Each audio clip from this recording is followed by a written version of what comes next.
Friends welcome to my channel मैं सोनू मो channel को स्वागत करुच्ची।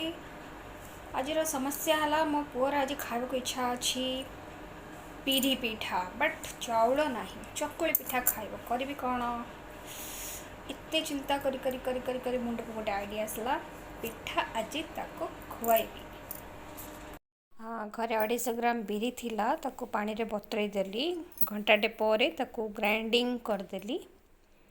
भल भाव ग्राइंडिंग करिकी ताको गोटे डेक्ची रे ढाली देली ताको डेक्ची रे ढाली सब सरला परे सेतिरे अधा किले सुजी मिसाईकरी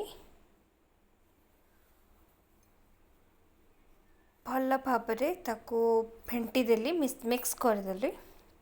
आमर आणटा जमती हवा दरकार सेतिकी क्वांटिटी रो पानी देकी ताको भल भाव मिक्स करिकरी छाड़ीदेलु प्रायतः घंटे 2 घंटा पाई ताको छड़ा हो गला कवर करिकरी छड़ा हो गला घंटाटे परे देखिली देखंतु केमती फॉर्मेशन हो जाइए हमर आणटा मिक्स हो जाइए तो आमर जी क्वांटिटी दरकार पिठा करने से क्वांटिटी अलग काढ़ीदेलु काढ़िकी से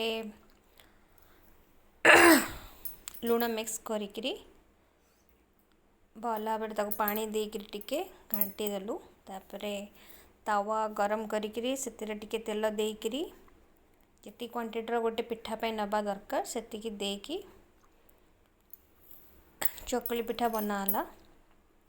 आउ टिके तेल देकी ताको जमती चकुली पिठा सेका जाए से टाइप रो सेकिले पलटई देलु देखंतु केते सुंदर भाव न चकुली पिठाटी होती मो पुअर पिठा तरकारी रेडी।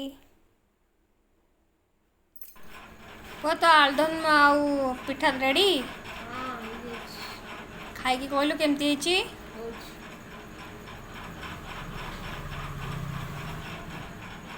पिठाटा केम